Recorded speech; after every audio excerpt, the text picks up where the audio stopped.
Welcome to my channel ദൃശ്യം vlog. പ്രണയതീരം ഭാഗം 2. വൈകിട്ട് ക്ലാസ് കഴിഞ്ഞ് 4 സംഘം നേരെ കലാസദനത്തിലേക്കാണ് പോവുക. കലാസദനത്തിൽ ഗംഗ ടീച്ചർ അപ്പോഴേക്കും എത്തും. ടീച്ചർക്ക് ഒരേയൊരു മകനാണ്, ശിവ.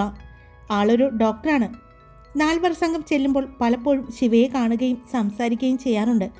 കാണാൻ നല്ല ഭംഗിയുള്ള ഒരു ചെറുപ്പക്കാരനാണ്. ആവശ്യത്തിന് പൊക്കം, ഫിറ്റായ ബോഡി, നല്ല നിറം. ഏത് പെണ്ണും കണ്ടാൽ ഒന്ന് നോക്കി നിന്ന് പോകും. അത്രയ്ക്ക് സുന്ദരനാണ്. ഡാൻസ് ക്ലാസ് കഴിഞ്ഞ് സോനുവും അച്ചുവും കല്യാണിയും ഗംഗ ടീച്ചറോടും ദേവൻ സാറിനോടും നാളെ കാണാം എന്ന് പറഞ്ഞ് വീട്ടിലേക്ക് പോയി. ദേവുവിനെ വീട്ടിലാക്കാൻ വേണ്ടി പോയി. വീട്ടിൽ ചെല്ലുമ്പോൾ ദേവുവിൻ്റെ അമ്മ ഗീതാമ്മയും ദേവുവിൻ്റെ മുത്തശ്ശിയും പുറത്തേക്ക് വന്നു. മോളെ കല്ലു, ചായ കുടിച്ചിട്ട് പോകാം എന്ന് ഗീതാമ്മ പറഞ്ഞു. വേണ്ട ഗീതാമ്മേ, ഞാൻ വീട്ടിൽ ചെന്നിട്ട് ചായ കുടിച്ചോളാം. അമ്മ കാത്തിരിക്കുന്നുണ്ടാവും. ഞാൻ പോവുകയാണ്. മുത്തശ്ശി, എൻ്റെ പതിവ് തന്നില്ല, കല്ല് പറഞ്ഞു. എന്നും വൈകിട്ട് വീട്ടിലുണ്ടാക്കുന്ന പലഹാരത്തിൻ്റെ ഒരു പൊതി കല്ലുവിന് വേണ്ടി മുത്തശ്ശി മാറ്റിവെച്ചിട്ടുണ്ടാവും. അതും വാങ്ങി മുത്തശ്ശിക്ക് ഒരു ഉമ്മയും കൊടുത്ത് കല്യാണി വീട്ടിലേക്ക് പോകാനായിട്ട് ഇറങ്ങി. ദേവു, നാളെ രാവിലെ നേരത്തെ അമ്പലത്തിലേക്ക് വരണം കേട്ടോ.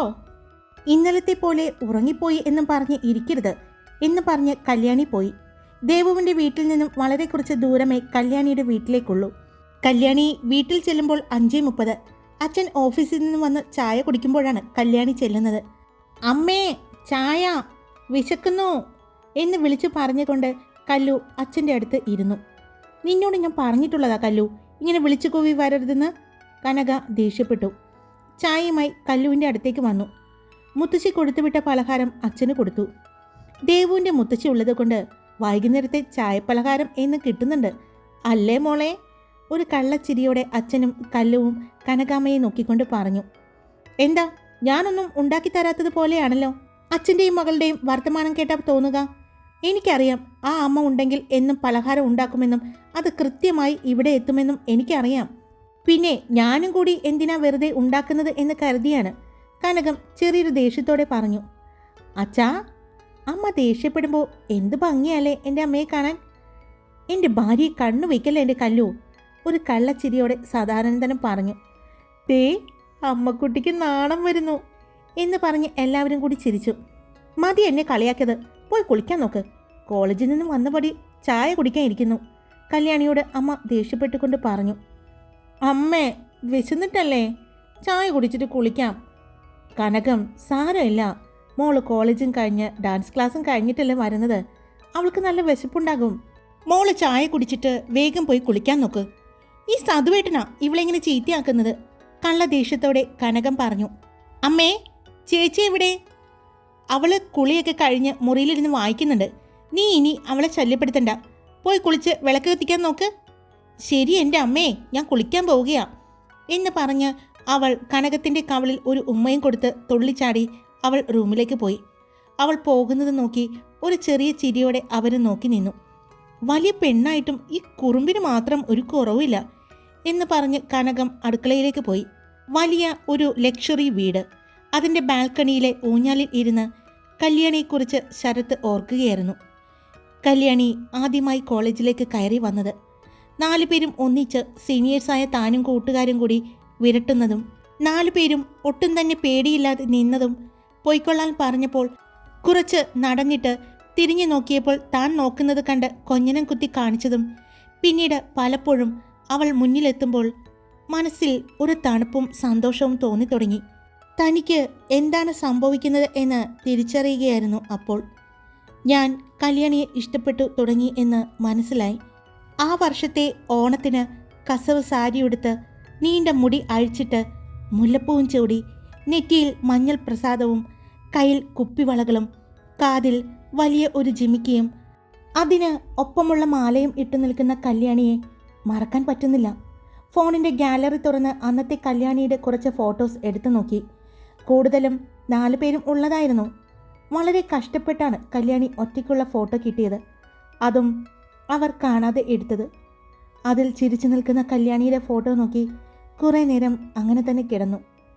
രാവിലെ നേരത്തെ തന്നെ എഴുന്നേറ്റ് കുളിച്ച് അമ്പലത്തിലേക്ക് പോകാനായി റെഡിയാകുമ്പോൾ കല്യാണിയുടെ ഫോൺ റിങ് ചെയ്തു. ഡിസ്പ്ലേയിൽ ദേവുവിൻ്റെ മുഖം തെളിഞ്ഞു. ഫോൺ എടുത്ത് ഹലോ പറഞ്ഞപ്പോൾ മറുവശത്തു നിന്ന് നീ എന്താ കല്ലു വരാൻ വൈകുന്നത്? ഞാൻ എത്ര നേരമായി നിന്റെ വീടിൻ്റെ മുറ്റത്ത് കാത്തു നിൽക്കുന്നത്? നിനക്ക് പറഞ്ഞ ഒരു കൃത്യനിഷ്ഠയില്ല. വേഗം വാ, അല്ലെങ്കിൽ ഞാനങ്ങ് പോകും എന്ന് പറഞ്ഞ് ഫോൺ വെച്ചു. ഇന്നലെ താൻ പറഞ്ഞതിൻ്റെ പകരം വീട്ടിയതാണെന്ന് കല്യാണിക്ക് മനസ്സിലായി. കല്യാണി താഴെ ചെല്ലുമ്പോൾ അച്ഛനോട് സംസാരിച്ച് നിൽക്കുന്ന ദേവുവും ഒരു കള്ളച്ചിരിയോടെ നോക്കി. നീ പകരം വീട്ടിയതാണല്ലേ ദേവു എന്ന് പറഞ്ഞ് കല്യാണി ചെവിക്ക് പിടിച്ചു. വണ്ടിയെടുത്ത് കല്യാണിയുടെ പുറകിൽ ദേവു കയറി. സദാനന്ദൻ അവർ പോകുന്നത് നോക്കി നിന്നു. അപ്പോൾ ചായയുമായി കനകം അവിടേക്ക് വന്നു. എന്താ ഇങ്ങനെ നോക്കി നിൽക്കുന്നത്? നമ്മുടെ മക്കളുടെയും അവളുടെ കൂട്ടുകാരുടെയും കാര്യം ഓർത്തു നിന്നതാ. ഇവിടെയുള്ള നാട്ടുകാരെ എല്ലാവരും അസൂയയോടെ അവരുടെ പോക്കും വരവും ചിരിയും കാണുന്നത്. കഴിഞ്ഞ ദിവസം ദിവാകരൻ ചേട്ടൻ്റെ ചായക്കടയിൽ പോയപ്പോൾ നമ്മുടെ 4 സംഘം പോകുന്നത് കണ്ടു. അവിടെ ഇരുന്നവർ എല്ലാവരും നോക്കുകയായിരുന്നെന്ന്. അതിൽ ഒരാൾ പറഞ്ഞു അത്രേ, ഇതുപോലെയുള്ള കൂട്ടുകാർ ഈ ലോകത്ത് എങ്ങും കാണില്ല എന്ന്. ഇവരെ വിവാഹം കഴിച്ചുവിടാൻ 4 വീട്ടുകാരും പാടുപെടുമെന്ന്. ശരിയല്ലേ കനകം? പരസ്പരം പിരിഞ്ഞു നിൽക്കാൻ ഈ 4 മക്കൾക്കും ആവില്ല. രാത്രിയിൽ മാത്രമല്ലേ അവർ പരസ്പരം അവരുടെ വീടുകളിൽ മാറി നിൽക്കുന്നത്. സതുവേട്ടാ, അതും തെറ്റാണ്. 4 പേര് വീഡിയോ കോളിലും പഠിക്കുന്നത്. മാസത്തിൽ കല്യാണിയെ കാണാതെയുള്ള ആ 4 ദിവസം അതുതന്നെ അവരെ വല്ലാതെ വിഷമിക്കുന്നുണ്ട്. തീരെ നിവർത്തിയില്ലാത്തത് കൊണ്ടാണ്. അല്ലെങ്കിൽ തറവാട്ടിൽ പോകുമ്പോൾ അവൾ അവരെയും കൊണ്ടുപോയാനെ. നമ്മളെക്കുറിച്ചുള്ള കാര്യങ്ങൾ എല്ലാവരും അറിയുമോ എന്നുള്ള പേടിയുണ്ട് മോൾക്ക്. അവൾ കൂട്ടുകാരോട് പറയാത്ത ഒരേ ഒരു കാര്യവും ഇതാണ്, താൻ ആരാണ് എന്നുള്ളത്. ഒരിക്കൽ അവർ അറിയും. അന്ന് അവരുടെ പ്രതികരണം അവളെ പേടിപ്പെടുത്തുന്നുണ്ട്. കനകം, സത്യം എന്നായാലും പുറത്തു വരും. നമ്മൾ നന്നായി തന്നെ അതിനെ നേരിടും. കാര്യങ്ങൾ പറഞ്ഞാൽ അവളുടെ ചങ്കുകൾക്ക് മനസ്സിലാവും. താൻ പേടിക്കാതിരിക്കുക, എല്ലാം ശരിയാവും. സദാനന്ദൻ പറഞ്ഞപ്പോൾ കനകയ്ക്കും അങ്ങനെ തന്നെ തോന്നി. കനകം തിരിഞ്ഞ് അകത്തേക്ക് പോയി. രാവിലെ ബ്രേക്ക്ഫാസ്റ്റ് കഴിച്ച് സദാനന്ദനും കീർത്തനയും ജോലിക്ക് പോയി. ദേവൂട്ടി കോളേജിൽ പോകാനായി എത്തി. കുറച്ച് കഴിഞ്ഞാണ് അലീനയും സോണിയയും എത്തിയത്. ദേവു ദേഷ്യത്തോടെ, എന്താ രണ്ടും വൈകിയത്? നിങ്ങൾ അമ്പലത്തിൽ പോകുന്നത് പോലെ ഞങ്ങൾ പള്ളിയിലും പോകുന്നുണ്ടല്ലോ, അവിടത്തെ കഴിഞ്ഞ് വരാൻ വൈകി അല്ലേ സോനു? അച്ചു ചോദിച്ചപ്പോൾ സോനു വല്ലാത്തൊരു ചിരി ചിരിച്ചു. അത് കണ്ട് കല്യാണിക്ക് സംശയം തോന്നി. എന്താ സോനു ഉണ്ടായത്? അച്ചു പറയല്ലേ എന്ന് ആംഗ്യം കാണിച്ചു. അത് കണ്ട് ദേവു, ഇന്ന് അത് അറിഞ്ഞിട്ടേ നമ്മളിവിടുന്ന് പോകൂ അല്ലേ കല്യാണി എന്ന് പറഞ്ഞു. ഒരു നിവർത്തിയില്ലാതെ സോനുവിന് പറയേണ്ടി വന്നു. അത് പിന്നെ ഇന്ന് പള്ളിയിൽ കുർബാന നടക്കുമ്പോൾ. അലീന ഉറക്കം തൂങ്ങി. അത് കണ്ട് പള്ളിയിലച്ഛൻ കുർബാന കഴിഞ്ഞപ്പോൾ അലീനയെ വിളിച്ച് ചെറുതായി ഒന്ന് ഉപദേശിച്ചു. അതാ വൈകിയത്. അത് കേട്ട് നിന്ന കനകം അടക്കം എല്ലാവരും ചിരിച്ചു. അലീന ചമ്മിയ ചിരിയോടെ നിന്നു. മതി മതി, വേഗം കോളേജിൽ പോകാൻ നോക്ക്, സമയം വൈകി. കനകം പറയുന്നത് കേട്ട് വേഗം അവർ 2 വണ്ടികളിലായി 4 സംഘം യാത്രയായി. സ്കൂൾ കുട്ടികളുമായി തിരക്കായി. റോഡിൽ നല്ല ബ്ലോക്കായിരുന്നു. അപ്പോഴാണ് കല്യാണിയുടെ വണ്ടിയിൽ ഒരു കാറ് വന്ന് ഇടിച്ചത്. വണ്ടി മറിഞ്ഞു. കല്യാണിയും കൂടെ ദേവുവും റോഡിൽ വീണു. ഇത് കണ്ട സോനുവും അച്ചുവും വണ്ടി നിർത്തി. അയ്യോ കല്ലു, ദേവു എന്ന് പറഞ്ഞ് ഇറങ്ങി വണ്ടിയിൽ നിന്നും ഓടി വന്നു. ആളുകളും വണ്ടി നിർത്തി അവർക്കടുത്തേക്ക് വന്നു. കല്യാണിയുടെ നെറ്റിയിലും കയ്യിലും മുറിഞ്ഞ് ചോര വരുന്നുണ്ടായിരുന്നു. ചെറിയ മുറിവുകളും കാലിൽ കുറച്ച് അധികം മുറിവുകളുമായി ദേവുവിനുണ്ടായിരുന്നു. പക്ഷേ കല്യാണിയുടെ നെറ്റിയിൽ നിന്ന് ചോര നിൽക്കാതെ ഒഴുകുന്നുണ്ടായിരുന്നു. മറ്റു 3 പേരും ഇത് കണ്ട് വല്ലാതെ കരഞ്ഞു. അപ്പോൾ ഇടിച്ച കാറിൽ നിന്നും ഒരാൾ ഇറങ്ങി വന്നു. പെട്ടെന്ന് കല്യാണി ബോധം മറിഞ്ഞ് താഴേക്ക് വീണു. ആളുകൾ തടിച്ചു കൂടിയിരുന്നു. അവരെ മാറ്റി ആ കാറിൽ നിന്നും ഇറങ്ങിയ ആൾ കല്യാണിയെ എടുത്തുകൊണ്ടുവന്നു. അവിടെ നിന്ന് ഒരാൾ കാറിൻ്റെ ഡോറ് തുറന്നു കൊടുത്തു. അയാൾ കല്യാണിയെ സീറ്റിൽ കിടത്തി. അച്ചുവും സോനുവും ദേവുവിനെ പിടിച്ച് എഴുന്നേൽപ്പിച്ചു. പക്ഷേ കാലിൻ്റെ മുറിവിൻ്റെ വേദനയിൽ ദേവുവിന് ഒരു കാല് കുത്താൻ സാധിച്ചില്ല. അച്ചുവും സോനുവും പിടിച്ച് കാറിൻ്റെ അടുത്തേക്ക് വന്നപ്പോൾ അയാൾ ഡോറ് തുറന്നു കൊടുത്തു. അവർ 3 പേരും കരയുന്നുണ്ടായിരുന്നു. ആ സീറ്റിൽ ദേവുവിനെ ഇരുത്തി. അച്ചുവും ഇരുന്നു. ദേവു മുന്നിലെ ഡോറ് തുറന്ന് കയറി. അയാൾ വേഗം തന്നെ വണ്ടിയെടുത്തു. കല്ലു, കണ്ണ് തുറക്കും മോളെ, ദേവു കരച്ചിലോടെ വിളിച്ചു. പക്ഷെ കല്യാണി കണ്ണ് തുറന്നില്ല. ഇത് കണ്ട അയാൾക്കും സങ്കടം വന്നു. കാർ സിറ്റിയിലെ നമ്പർ 1 ഹോസ്പിറ്റലിലേക്കാണ് ചെന്ന് നിന്നത്. അയാൾ ഡോറ് തുറന്ന് കല്യാണിയെ എടുത്ത് ഹോസ്പിറ്റലിലെ കാഷ്വാലിറ്റിയിലേക്ക് കയറി. അവിടെയുള്ള ഒരു ബെഡിൽ കിടത്തി. ഒരു ഡോക്ടർ ഓടി വന്ന് കല്യാണിയെ നോക്കി. എന്താ പറ്റിയത് എന്ന് ചോദിച്ചു. കാറ് തട്ടിയതാണ് എന്ന് പറഞ്ഞു. ശരി, നിങ്ങൾ പുറത്തേക്ക് നിൽക്ക്, ഞങ്ങളൊന്ന് പരിശോധിക്കട്ടെ എന്ന് പറഞ്ഞ് അയാൾ പുറത്തേക്ക് ഇറങ്ങിപ്പോകുന്നതിൻ്റെ ഇടയിൽ അയാൾ തിരിഞ്ഞ് കല്യാണിയെ ഒന്ന് നോക്കി. വാടിത്തളർന്ന് കിടക്കുന്ന അവളെ കണ്ടപ്പോൾ അവന് വല്ലാത്ത സങ്കടം തോന്നി. മനസ്സിൽ അയാൾ കല്യാണി എന്ന് വിളിച്ചു. ദേവുവിനെ വീൽചെയറിൽ ഇരുത്തി അച്ചുവും സോനുവും കാഷ്വാലിറ്റിയിലേക്ക് വന്നു. 3 പേരും അപ്പോഴും കരയുന്നുണ്ടായിരുന്നു. നേഴ്സ് ദേവുവിനെ കാഷ്വാലിറ്റി ഡോറ് തുറന്ന് അകത്തേക്ക് കൊണ്ടുപോയി. സോനുവും അച്ചുവും പരസ്പരം കെട്ടിപ്പിടിച്ച് വിങ്ങിക്കരഞ്ഞുകൊണ്ടിരുന്നു. അയാൾ അവർക്കടുത്തേക്ക് വന്നു. അവർക്ക് ഒന്നുമില്ല, നിങ്ങൾ കരയാതിരിക്കെ എന്ന് പറഞ്ഞപ്പോൾ അവർ 2 പേരും മുഖമുയർത്തി അയാളെ നോക്കി. ആ നോട്ടത്തിൽ അവർക്ക് അയാളോടുള്ള ദേഷ്യം മുഴുവനും ഉണ്ടായിരുന്നു. കാഷ്വാലിറ്റിയിലെ ഡോറ് തുറന്ന് ഡോക്ടർ പുറത്തേക്ക് വന്നതും അച്ചുവും സോനുവും ഓടി അയാളുടെ അടുത്തേക്ക് ചെന്നു. ഡോക്ടർ, ഞങ്ങളുടെ കല്യാണിക്ക് എങ്ങനെയുണ്ട്? കരഞ്ഞുകൊണ്ടാണ് ചോദിക്കുന്നത്. പുറമേ വലിയ കുഴപ്പമൊന്നുമില്ല, മുറിവ് അധികം ആഴമുള്ളതല്ല, എന്നാലും സീനിയർ ഡോക്ടർ വന്ന് നോക്കിയിട്ട് പറയാം എന്ന് പറഞ്ഞ് അവർ പോയി. അയാൾ ആരോടോ ഫോണിൽ സംസാരിച്ചു. 2 ഡോക്ടർമാരും ഒരു സിസ്റ്ററും കാഷ്വാലിറ്റിയിലേക്ക് കയറിപ്പോയി. കുറച്ച് കഴിഞ്ഞതും ഡോക്ടർമാർ 2 പേരും പുറത്തേക്ക് വന്നു. സോനുവും അച്ചുവും ഓടിച്ചെന്ന് കല്യാണിക്ക് എങ്ങനെയുണ്ടെന്ന് ചോദിച്ചു. കല്യാണിക്ക് പേടിക്കാനൊന്നുമില്ല, പെട്ടെന്ന് പേടിച്ചു പോയതിൻ്റെയാ ബോധം പോയത്, മുറിവ് ആഴത്തിലുള്ളതല്ല എന്ന് പറയുമ്പോഴാണ് അയാൾ അടുത്തേക്ക് വന്നത്. ഡോക്ടർ സംശയത്തോടെ അയാളെ നോക്കി. പെട്ടെന്ന് തന്നെ മനസ്സിലായി. ആദിത്യ വർമ്മ? ഹലോ ഡോക്ടർ, ആ കുട്ടിക്ക് എങ്ങനെയുണ്ട്? വേറെ കുഴപ്പമൊന്നുമില്ല. പിന്നെ മറ്റേ കുട്ടിക്ക് കാലിൽ ചെറിയൊരു മുറിവൊഴിച്ചാൽ നോ പ്രോബ്ലം. സോനുവും അച്ചുവും പരസ്പരം നോക്കി. ഇയാൾ ഡോക്ടറായിരുന്നോ? അച്ഛൻ പറഞ്ഞിരുന്നു ആദിത്യ ഇന്ന് വരുമെന്ന്. എപ്പോൾ എത്തി നാട്ടിൽ? ഞാൻ എയർപോർട്ടിൽ നിന്ന് വരുന്ന വഴിയാണെങ്കിൽ എൻ്റെ കാറാണ് ആ കുട്ടിയുടെ വണ്ടിയിൽ തട്ടിയത്, ആക്സിഡൻറ്റ് സംഭവിച്ചത്. അപ്പോഴാണ് സദാനന്ദൻ ഓടി അവർക്കടുത്തേക്ക് വന്നത്. അച്ചു, കല്യാണിക്കും ദേവുനും എങ്ങനെയുണ്ട്? അവരെവിടെ? സതോച്ച, കല്യാണി എന്ന് പറയാൻ തുടങ്ങിയപ്പോഴേക്കും അവർക്ക് 2 പേർക്കും ഒരു കുഴപ്പമില്ല, ചെറിയ മുറിവുകൾ, അത്രയല്ലേ ഉള്ളൂ ഡോക്ടർ, ആദിത്യ പറഞ്ഞു. ഡോക്ടർ അവർക്കടുത്തേക്ക് വന്നു. അതെ, 2 പേർക്കും ഇന്ന് വൈകിട്ട് തന്നെ വീട്ടിൽ പോകാം. അത് കേട്ടതും അച്ചുവിൻ്റെയും സോനുവിൻ്റെയും മുഖം തിളങ്ങി. ഞങ്ങൾക്ക് അവരെ കാണാൻ പറ്റുമോ ഡോക്ടർ? അതിനെന്താ, കണ്ടോളൂ. ആദിത്യ, താങ്കളും ചെന്ന് കണ്ടോളൂ.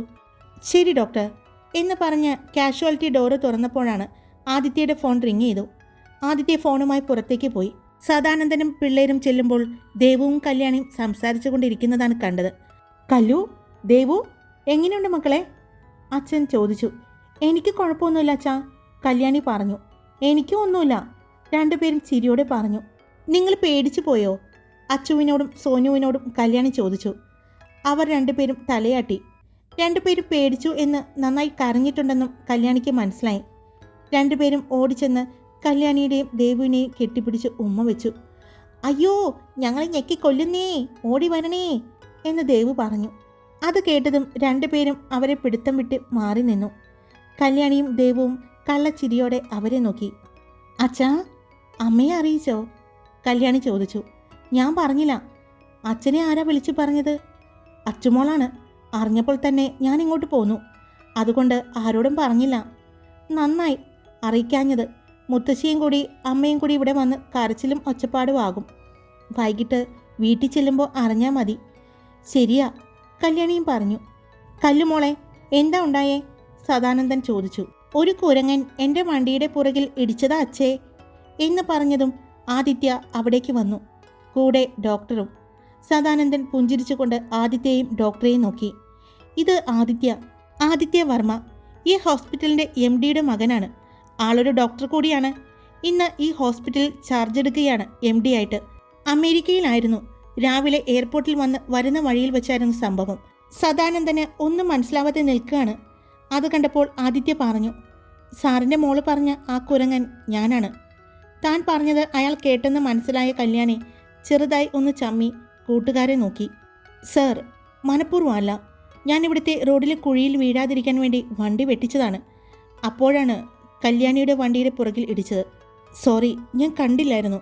മനഃപൂർവ്വമല്ല, റിയലി സോറി. സദാനന്ദൻ്റെ കയ്യിൽ ആദിത്യ പിടിച്ചു. സാരമില്ല മോനെ, മക്കൾക്ക് കാര്യമായൊന്നും പറ്റിയില്ലല്ലോ, സദാനന്ദൻ ആദിത്യയോട് പറഞ്ഞു. ആദിത്യന് നല്ല സങ്കടമുണ്ടെന്ന് എല്ലാവർക്കും മനസ്സിലായി. കല്യാണിക്കും ദേവുനും ഒന്നിനും ഒരു കുറവും ഇവിടെ വരരുത്. നേഴ്സുമാരോട് പറഞ്ഞ് ആദിത്യ പോകാൻ ഇറങ്ങി. പോകുമ്പോൾ തിരിഞ്ഞ് ഒന്ന് കല്യാണിയെ നോക്കാനും മറന്നില്ല. ആകാശ് വർമ്മയുടെയും പാർവതിയുടെയും 3 മക്കളിൽ 2ാമത്തെ മകനാണ് ആദിത്യ എന്ന ആദി. ആദിയുടെ ഏട്ടൻ ആരവ് ബാംഗ്ലൂരിലെ ഇവരുടെ തന്നെ ഹോസ്പിറ്റലിൻ്റെ MD ആണ്. ആരവിൻ്റെ ഭാര്യ ഡോക്ടർ പൂർണിമ അവിടുത്തെ ഡോക്ടറാണ്. ഇളയ മകൾ ആരതി മെഡിസിന് അമേരിക്കയിൽ പഠിക്കുന്നു. ആകാശ് ഏറ്റവും മികച്ച ഡോക്ടർക്കുള്ള അവാർഡ് വാങ്ങിയ ആളാണ്. ഇന്ത്യയിൽ 3 ഹോസ്പിറ്റലുകൾ ഉണ്ട് വർമ്മ ഗ്രൂപ്പിന്. അച്ഛനും മക്കളും നന്നായി നടത്തുന്നു. കേരളത്തിലെ അവരുടെ ഹോസ്പിറ്റലിലെ കാര്യങ്ങൾ നോക്കാൻ എത്തിയതാണ് ആദിത്യ വർമ്മ. ഞാൻ എന്തെങ്കിലും കഴിക്കാൻ വാങ്ങിയിട്ട് വരാം എന്ന് പറഞ്ഞ് സതുവച്ചൻ പുറത്തേക്ക് പോയി. 4 സംഘം സംസാരിച്ചു കൊണ്ടിരിക്കുമ്പോൾ ശിവ അവിടേക്ക് കയറി വന്നത്. കല്യാണി, ഇപ്പോൾ എങ്ങനെയുണ്ട്? വേദനയുണ്ടോ എന്ന് ചോദിച്ചു. ഇല്ല ശിവ, എനിക്ക് കുഴപ്പമൊന്നുമില്ല. ചെറിയൊരു വേദനയുണ്ട്. അത് സാരമില്ല. എങ്ങനെ അറിഞ്ഞു ഞങ്ങൾ ഇവിടെയുണ്ടെന്ന്? ഞാൻ ഹോസ്പിറ്റലിലേക്ക് വരുമ്പോൾ കല്യാണിയുടെ അച്ഛനെ കണ്ടു. അങ്കിള പറഞ്ഞത് നിങ്ങൾ ഇവിടെയുണ്ടെന്ന്. കല്യാണിയുടെ മുറിവിൽ പരിശോധിച്ചു. വലുതായൊന്നും പറ്റിയിട്ടില്ല എന്ന് കണ്ട് ആ മുഖത്ത് ഒരു ആശ്വാസമുണ്ടായിരുന്നു. അല്ല ശിവ, ഇവിടെ ഞാനൊരുത്തി ഈ കയ്യിൽ കെട്ടും കാലിലെ കെട്ടും വെച്ച് കിടക്കുന്നത് നീ കണ്ടില്ലേ? എൻ്റെ കാര്യത്തിൽ നിനക്കെന്താ ഒരു ശുഷ്കാന്തി ഇല്ലാത്തത്? ദേവു ചോദിച്ചു. ഹായ്, എല്ലാവർക്കും സുഖമല്ലേ? ഞാൻ സുഖമായിട്ടിരിക്കുന്നു. എല്ലാവർക്കും പ്രണയതീരം ഇഷ്ടപ്പെട്ടു എന്ന് പറഞ്ഞുള്ള ഒരുപാട് കമൻസ് ഉണ്ടായിരുന്നു. എൻ്റെ വാട്സപ്പിലേക്കും ഒരുപാട് മെസ്സേജ് വന്നിട്ടുണ്ട്. ഈ സ്റ്റോറി വീണ്ടും കേൾക്കുന്നവർ അത് കേൾക്കാൻ ആഗ്രഹിച്ചിരുന്നു എന്ന് പറയുമ്പോൾ, അത് നല്ലതാണെന്ന് പറയുമ്പോൾ ഒരുപാട് സന്തോഷം തോന്നുന്നു. കേട്ടവർ വീണ്ടും കേൾക്കുമ്പോഴും കേൾക്കാത്തവർ പുതുതായി കേൾക്കുമ്പോഴും നിങ്ങളുടെ അഭിപ്രായങ്ങൾ ഒന്ന് കമൻറ്റ് ചെയ്തേക്കണേ. ഇഷ്ടപ്പെട്ടാൽ ലൈക്കും കൂടി ചെയ്തേക്കണേ. സബ്സ്ക്രൈബ് ചെയ്യാതെ കേൾക്കുന്നവരുണ്ടെങ്കിൽ ഒന്ന് സബ്സ്ക്രൈബ് ചെയ്ത് സപ്പോർട്ട് ചെയ്യണേ. Love you all. It's me, Karthika.